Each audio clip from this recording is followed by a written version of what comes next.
You've all won awards before. Does it feel different to win one for a song that has been played the most times in the last 30 years? Yeah. It's quite an honor. I think we're all really blown away. And it kind of hits you being here tonight and sort of seeing it all laid out like that. It's one thing to get an email, and it's another thing to be here with all of our fellow Canadian performers and songwriters to just sort of celebrate that. Absolutely. I agree. How about you, Tav? Agreed. We won't do this the whole time, don't worry. No, it's okay. Well, let's talk about how the song was written. My understanding is that the first line of the song that was before you came into my life. I missed you so bad, that part. You were apparently humming to yourself while hanging at your uncle's house in Mission, BC? Yeah, it had a completely different melody. Right. We wrote about Geordie Boy, actually. And then it ended up being something that we brought in when we were all together as a completely different melody that sort of fit the chords that Josh had made. Yeah. I still remember Carly's first version of the verse. Oh, grab the mic. Your first version of the verse, do you remember you always just went, there was a rock in the road, there was a rock in... Do you remember that? She did. There was a rock in the road. That's cool. I think the night before we went to record, we were like, maybe some new lyrics? It's just an idea. Okay, who's responsible for the violin dashes? This genius. That's it, man. The first time I heard the song, that was the thing. Those violins just grab you. You know, the reason why I thought that would be a cool idea for Carly was because it was more of a pop song than what Carly had done on her previous record, but her previous record was so acoustic based that I thought it would still be like a tie through to her acoustic roots as opposed to just being like covered in jumping right to all synths. That was right. Makes total sense. Yeah. What was Dave Ogilvy's role in the whole process? I feel like Tavish hasn't said he was our mix master. He brought the whole thing to a new level, as the greats do. Right.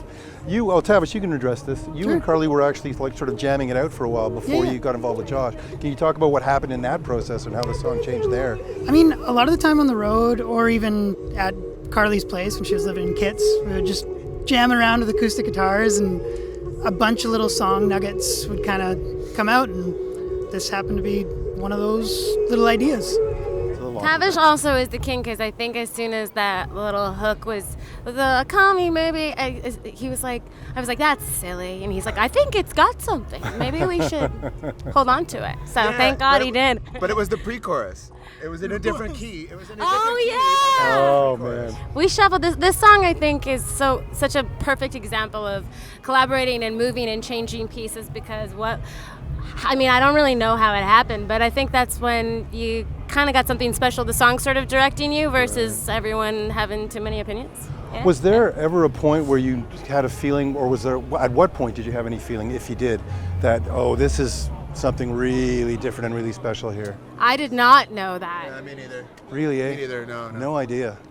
We were talking about this before, but like, everyone, you hear some people say that they can like predict such a thing and they knew exactly what you had, and I don't think so. I mean, like, I think I'm exceptionally bad at it, actually. Like, I think I always go for like the song that just like dies sadly in the corner. That would be my idea of like single number one. Like, we were happy with it. Yeah. We were happy with it, but there's no way you can predict a song is gonna take over the planet. Yeah. There's no way you can predict that. Yeah. Well, if you could, it'd be really easy to write songs, right? I would love that